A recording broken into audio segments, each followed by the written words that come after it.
오늘은 맥주 감사 주일입니다. 맥주절은 보리의 추수를 감사하며 지키는 절기입니다. 물론 오늘날 우리 대부분은 농사를 직접 짓지는 않습니다. 하지만 맥주절이 참으로 소중하고 그리고 귀한 의미를 가지고 있는 것은 전적인 하나님의 은혜를 기억할 수 있도록 또 체험할 수 있도록 하나님께서 허락하시고 명령하심으로 시작된 절기이기 때문입니다. 우리가 잘 아는 것처럼 이스라엘 백성들은 무려 430년 동안의 애굽 종노릇 노예 생활을 마치고 하나님의 인도하심 가운데에 모세를 필두로 애굽을 떠나 가나안 땅으로 향해 가게 되었습니다. 그들이 시내 광야에 도착했을 무렵 하나님께서는 십계명과 여러 명령을 주십니다. 바로 그때에 하나님께서 이 맥주절을 지킬 것을 명령하셨습니다. 그래서 출애굽기 23장 16절 말씀을 보면 맥주절을 지키라. 이는 내가 수고하여 밭에 뿌린 것의 첫 열매를 거둠이니라. 이렇게 그 절기를 지키라고 명령하셨습니다. 즉 농사지어서 첫 열매를 수확한 후에 하나님께 감사하기 위해서 지키는 첫 번째 추수감사절의 의미가 있는 것입니다. 이스라엘 백성들은 하나님의 은혜 가운데 살아온 민족입니다. 그런데 그들이 오랜 세월 동안 애굽에서 노예 생활을 하는 가운데 감사를 잃어버리고 말았습니다. 하지만 하나님께서 강권적인 역사하심으로 모세의 인도로 애굽을 떠나올 때 그들은 놀라운 하나님의 은혜를 경험했습니다. 10가지 재앙으로 애굽을 치신 것과 또한 가로막혀 있었던 홍해를 가르시고 이스라엘 백성들을 지나가게 하신 일이며 또한 이스라엘 백성들이 다 지나가고 났을 때에 쫓아오던 애굽의 군대를 물로 다 휩쓸어 버리셨던 이 엄청난 이적을 겪음으로 그들은 하나님의 은혜 안에 감격적인 체험을 했습니다.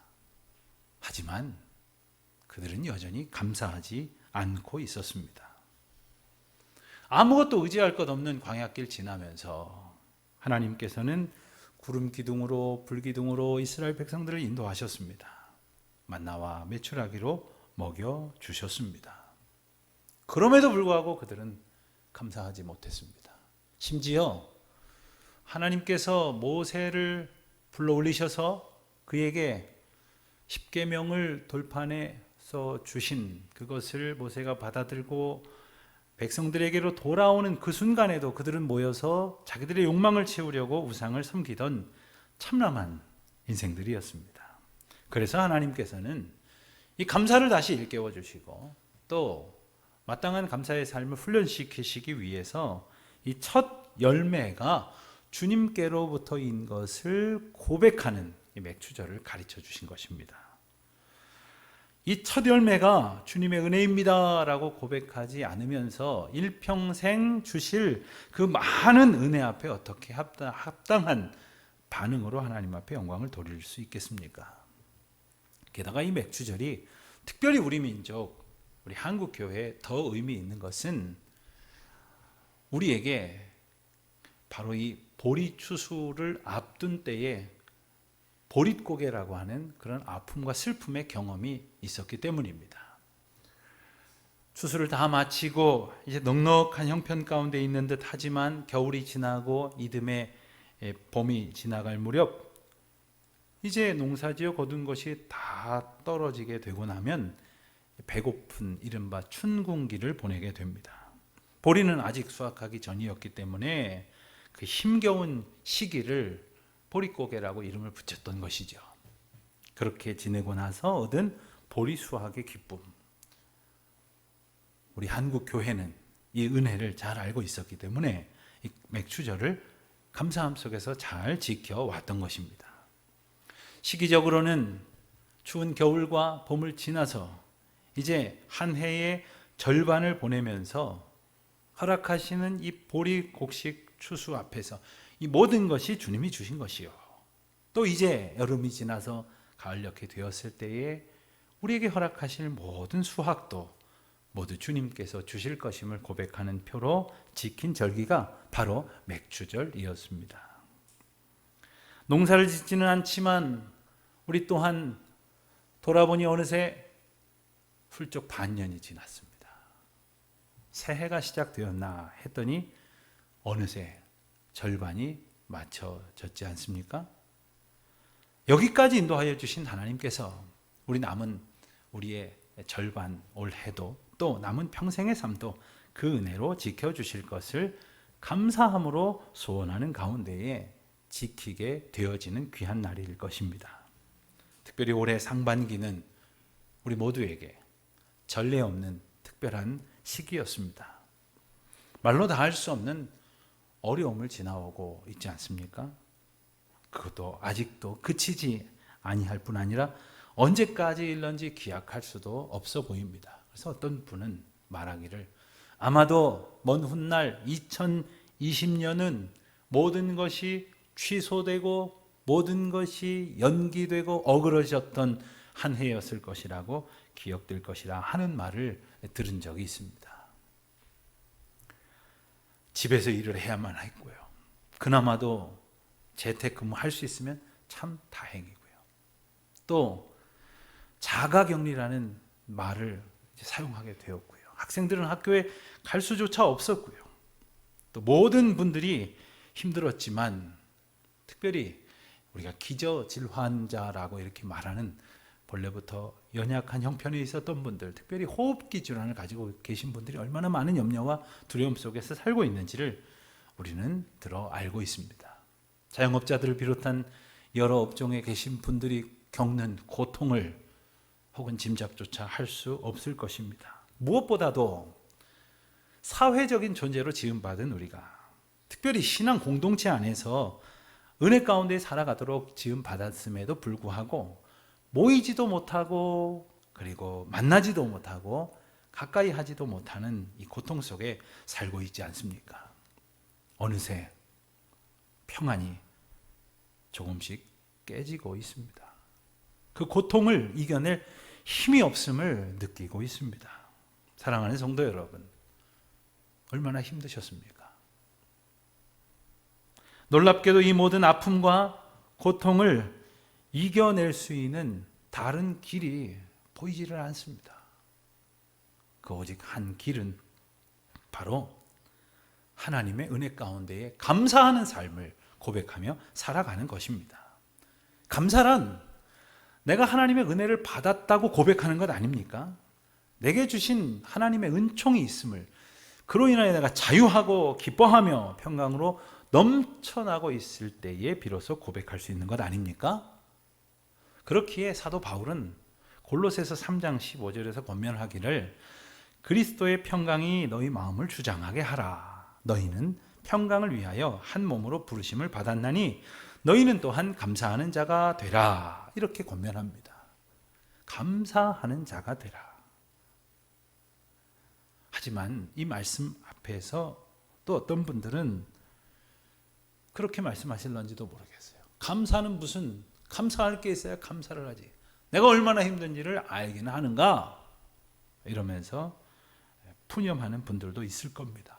하지만 가만히 들여다보면 하나님의 은혜 안에 내가 살고 있는 이 은혜의 도식을 마음에 기억하고 살아가는 사람들은 어지간한 일 앞에서 결코 낙심하지 않습니다. 그 대신 감사하고 하나님의 은혜를 찬송하는 것이죠. 하지만 그 기쁨을 누리지 못하는 사람은 만 가지 은혜가 그 앞에 있음에도 불구하고 여전히 불평불만할 수밖에 없을 것입니다. 사실 똑같은 은혜를 힘입었다고 해도 모든 사람들이 다 감사하는 것도 아닙니다. 똑같은 어려움을 지나왔어도 어떤 사람들은 불평하기 여념없지만 또 어떤 사람은 지금까지 지나온 길 주의 크신 은혜라 찬송하게 되어지는 것이지요. 그 차이가 무엇입니까? 바로 그리스도의 평강이 있느냐 없느냐의 차이일 것입니다. 이것이 바로 연약하고 어리석은 인생의 실존이라는 것입니다. 오늘 본문 말씀은 가장 위대한 전도자요 사도인 사도 바울의 자기 실존에 대한 간절한 고백이 담겨 있는 부분입니다. 특별히 로마서 전체를 통해서도 가장 중요한 장이요 가장 중요한 부분이라고 일컬어지는 대목입니다. 그런데 우리가 로마서를 공부하거나 혹은 읽어가다 보면 7장에서의 바울의 모습과 또 다음 장인 8장에서의 바울이 아주 대조적인 면을 보이는 것을 발견하게 됩니다. 우리가 이미 읽은 것처럼 7장에서의 바울은 정말 그야말로 절망하며 탄식하는 한 사람의 연약한 인간으로서의 면모를 보이고 있습니다. 그의 고뇌가 느껴지는 것입니다. 하지만 바로 다음 장인 8장에서는 전혀 다른 분위기 속에 견고한 믿음의 담대한 선포자로서의 모습을 보이는 바울을 만나게 됩니다. 8장에서 몇 구절만 살펴보기를 원하는데요. 2절 말씀을 한번 보시면 그리스도 예수 안에 있는 생명의 성령의 법이 죄와 사망의 법에서 너를 해방하였음이니라 이렇게 선포합니다. 여러분 이 말씀을 붙드십시오. 우리가 해방되었다는 거 아닙니까? 죄와 사망에서 우리를 해방하신 주님의 은혜를 선포하고 있지 않습니까? 그런가 하면 8장 18절에서는 현재의 고난은 장차 우리에게 나타날 영광과 비교할 수 없다고 선언하고 있습니다. 여러분 누구나 다 현재의 고난 때문에 얼마나 힘겨워합니까? 그러나 장차 우리에게 주실 그 영광과 비교할 수가 없다는 거예요. 바울의 고백이 정점을 이루는 것으로 말할 수 있는 이 8장 37절 이하의 내용을 보면 더욱 그 감격이 생생하게 느껴지는 듯합니다. 이 모든 일에 우리를 사랑하시는 이로 말미암아 우리가 넉넉히 이기느니라.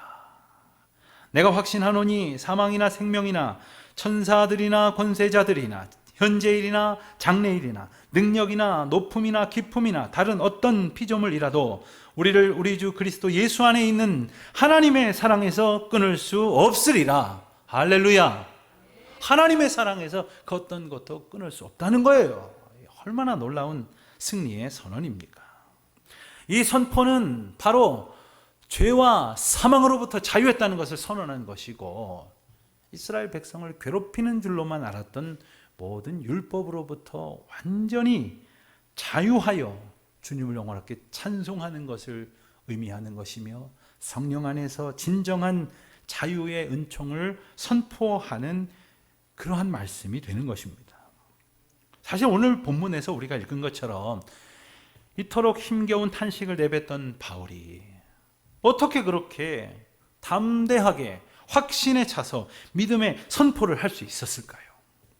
과연 여러분 바울에게 어떤 일이 있었던 것입니까? 바울은 오늘 말씀을 통해서 자신이 깨달은 바를 고백하고 있습니다. 우선 자신이야말로 죄인이었음을 율법을 통해서 발견했다고 고백하고 있습니다. 여러분 우리가 하루하루 매일매일의 삶을 살아갑니다. 느끼는 게 있습니다. 그리고 깨달아져 가는 것이 있습니다.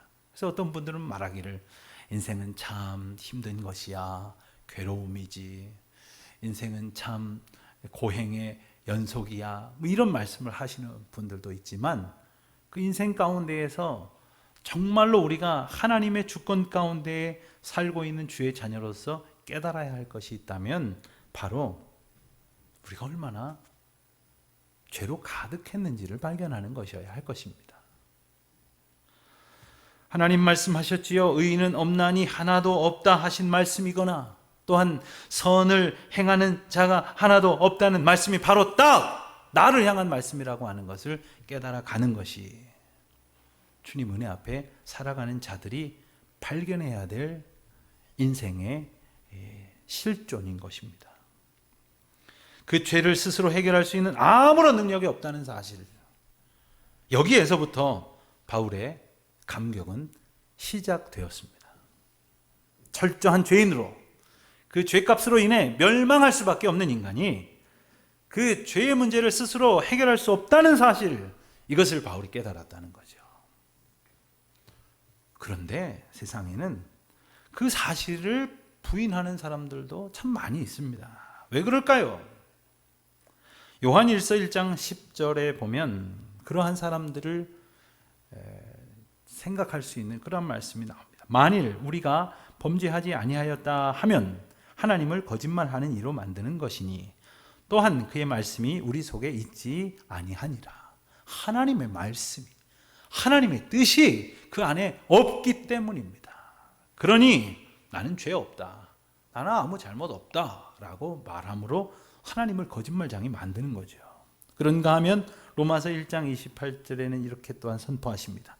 또한 그들이 마음에 하나님 두기를 싫어하매 하나님께서 그들을 그 상실한 마음대로 내버려 두사 합당하지 못한 일을 하게 하셨다.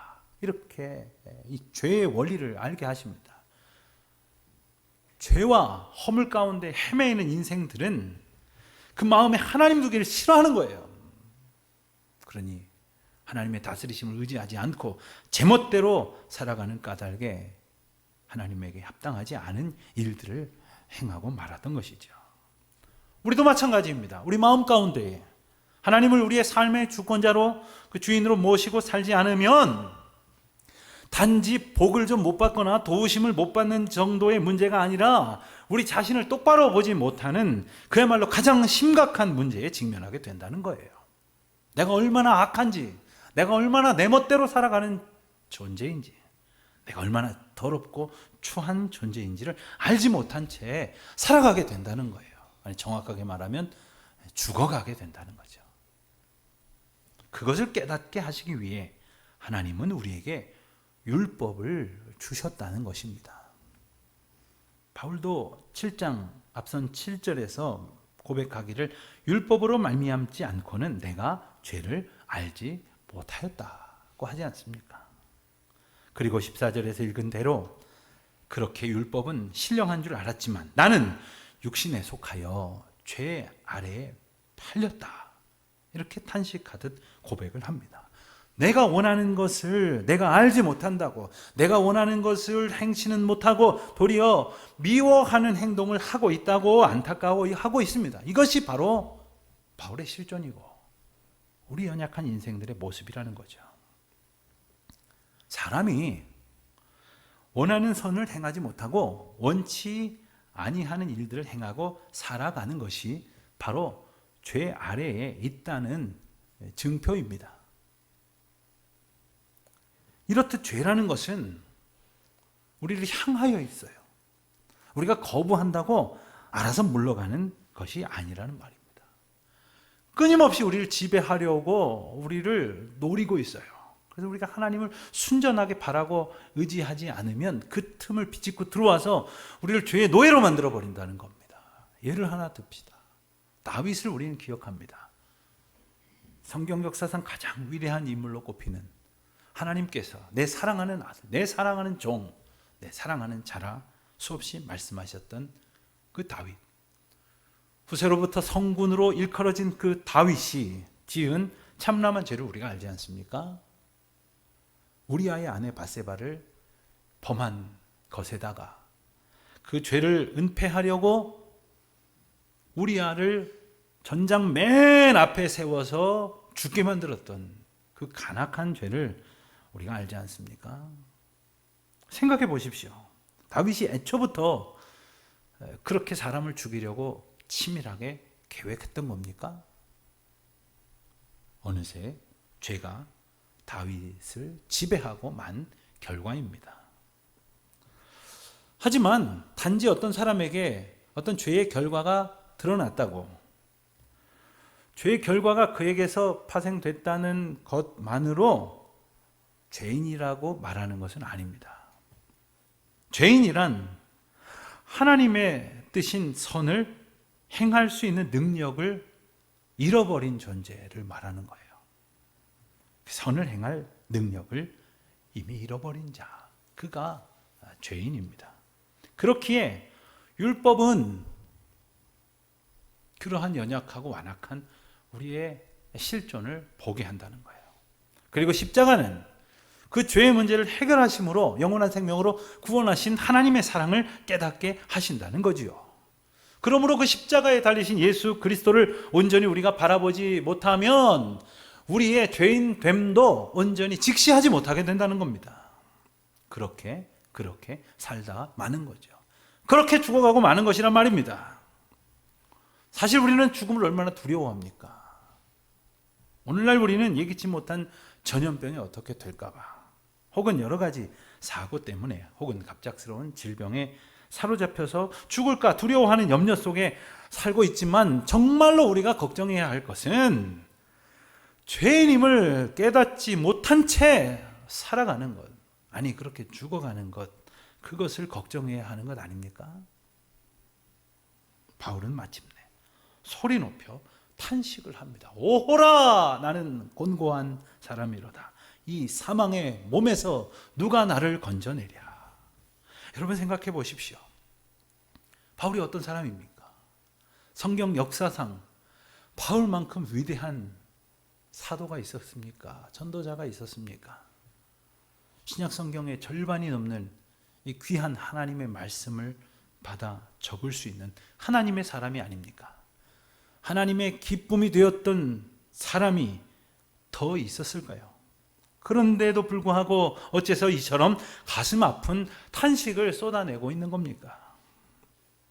도대체 바울이 원하는 삶은 어떤 것이었을까요? 원하는 바 선을 행하지 못한다, 이렇게 말하고 있는데, 그 원하는 바였던 그 선은 도대체 어떤 것을 말하는 것일까요? 물론 우리도 그 말을 잘 씁니다. 저 사람은 참 선하다, 혹은 풀어서 혹은 저 사람은 참 착하다, 이렇게 말하곤 합니다. 저 사람보다 저 사람이 더 착하다, 이렇게 말하고 합니다만은, 그 선, 그 착하다는 그 말은 그저 도덕적이거나 윤리적인 성품을 말하는 것이 아닙니다. 그리고 조금 비교를 해갖고 누가 누구보다 낫다라는 말을 하려는 것에서 표현되는 것도 아닙니다. 선이란 바로 하나님의 뜻을 세상에 나타내는 것입니다. 그러므로 하나님 없이 사는 자에게 어떻게 선한 것이 나올 수 있단 말입니까? 성령의 역사하심이 없이 과연 무엇이 선한 것이 될 수 있겠습니까? 오직 한 분 예수 그리스도, 그 선한 목자 되신 주님의 인도하심이 아니고서 그 어떤 길이 선한 길이라고 말할 수 있겠습니까? 바울은 말하기를 선을 원하면서도 선을 행치 못했다 이렇게 말했는데, 자, 과연 그렇다면 바울은 어떻게 선을 알았을까요? 또 어떻게 원하는 마음을 갖게 되었을까요? 그것은 하나님께서 바울과 저와 여러분을 창조하신 그 은혜 안에 답이 있을 것입니다. 태초에 하나님이 천지를 창조하셨죠. 우리가 잘 아는 것처럼 모든 만물을 말씀으로 지으신 후에 흙으로 사람을 빚으시고 그 코에 생기를 불어넣어 주심으로 생명이 되게 하셨습니다. 그런데 그렇게 사람을 만드실 때에 하나님의 성품, 즉 하나님의 형상을 따라 만드셨다고 하셨어요. 이 형상이라는 말은 단순한 그 외형, 모양을 말하는 것이 아닙니다. 우리 안에 하나님의 성품을 허락하셨다는 거예요. 그래서 우리가 하나님을 느낄 수 있는 거예요. 그래서 우리가 하나님의 뜻을 알 수 있는 거예요. 그래서 우리가 하나님을 모셔드리고 살아갈 수 있는 것이죠. 그런데 인간이 저지른 불순종과 악한 죄로 말미암아 그 하나님의 형상이 우리 안에서 작동하지 못하게 되어가고 있었던 것입니다. 마침내 그 형상을 잃어버리게 되는 것이에요. 그래서 선을 행할 능력이 없다고 말했던 것입니다. 하지만 하나님께서 우리에게 베푸신 구원의 은혜로 인하여 그리스도의 그 사랑의 능력을 알게 된 우리의 속 사람은 우리가 하나님의 뜻으로 사는 것을 즐거워한다고 주님께서 말씀하십니다. 여러분, 우리가 하나님의 뜻대로 살아가는 것이 가장 우리에게 편안하고 기쁘고 행복한 것입니다.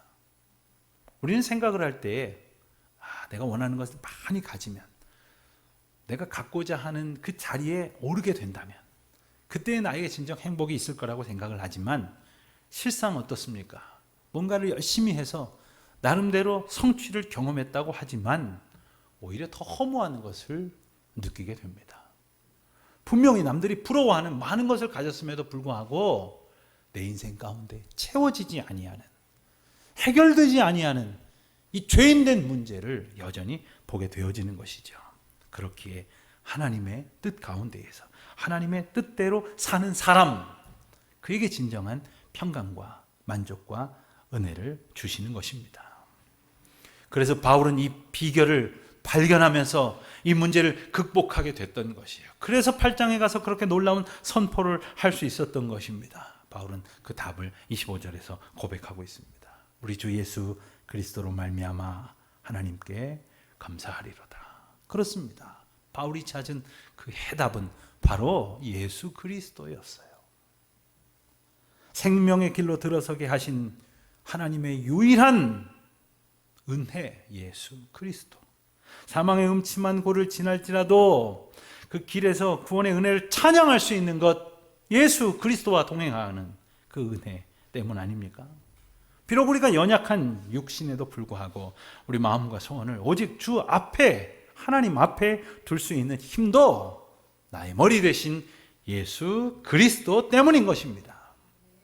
그렇다면 오늘 우리는, 그리고 하나님께서 은혜로 모이게 하신 예수 그리스도를 머리로 한 우리 교회 공동체는 진정 그리스도 예수 안에 있는 하나님의 사랑에 대한 감격과 그 능력으로 충만한가? 과연 그 고백 가운데에 주님을 기쁘시게 찬미하고 살아가고 있는 것일까? 그 능력 다 잃어버린 채 그저 껍데기만 신앙 공동체로 있는 것은 아닐까 겸손히 돌아보게 됩니다. 우리는 오늘 같은 감사절을 맞으면 특별히 지난 시간 동안 내게 주신 은혜를 한번 손꼽아 헤아려 봅니다. 지난 상반기 동안 내게 주신 은총을 떠올리며 감사의 제목을 삼아 보기도 합니다. 나름대로 결산을 해보죠. 건강은 얼마나 좋아졌는지, 참 감사하다. 또 사업은 얼마나 더 잘 풀렸는지, 참 감사하다. 우리 자녀들은 얼마나 다 이렇게 형통하며 그 걸음을 내딛고 있는지, 그래서 뭔가 결실한 것으로 생각될 때마다 더 큰 감사를 하는 것처럼 느껴질 때가 있습니다. 하지만 기억하십시오. 그런 것들이 궁극적인 감사의 이유가 아닙니다. 사실 아무리 헤아려 본들 어떻게 하나님의 은혜와 사랑을 우리가 다 헤아릴 수 있겠습니까? 어떻게 측량할 수 있겠습니까? 사실 사업 잘 돼서 돈 많이 벌고, 그리고 재산도 늘어가고 풍요로워지고 남들은 부러워하고, 그리고 건강도 더 회복되고, 모든 사람들이 그 부러워할 만한 성공을 성취하였다고 했을 때 어쩌면 당연히 그런 것들이 감사의 이유와 분량이 될 수 있을 거예요. 그렇다면 차라리 올해처럼 그런 것들이 별로 없게 느껴질 때라면, 오히려 그런 것에서 감사의 이유를 삼지 못하게 되었다면, 진정한 감사의 이유이신 예수 그리스도를 더 주목하게 해 주셨다면, 이거야말로 더 큰 은혜가 아니고 무엇이겠습니까?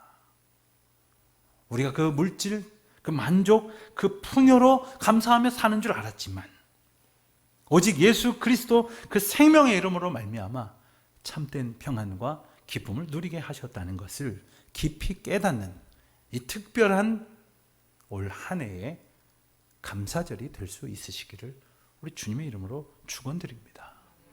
비록 무화과 나무 잎이 마르고 포도나무에 소출이 없고 논과 밭에 우리와 외양간에 아무런 기대할 만한 것이 없다 할지라도 난 여호와로 인하여 즐거워하며 구원의 하나님으로 인하여 기뻐하겠노라 라고 고백했던 것처럼, 오늘 오직 예수 그리스도로 그 생명 주심에 감사하며 그 은혜를 인하여 기뻐하는 진정한 찬양의 노래가 저와 여러분의 삶에 가득하기를 우리 주님의 이름으로 축원드립니다.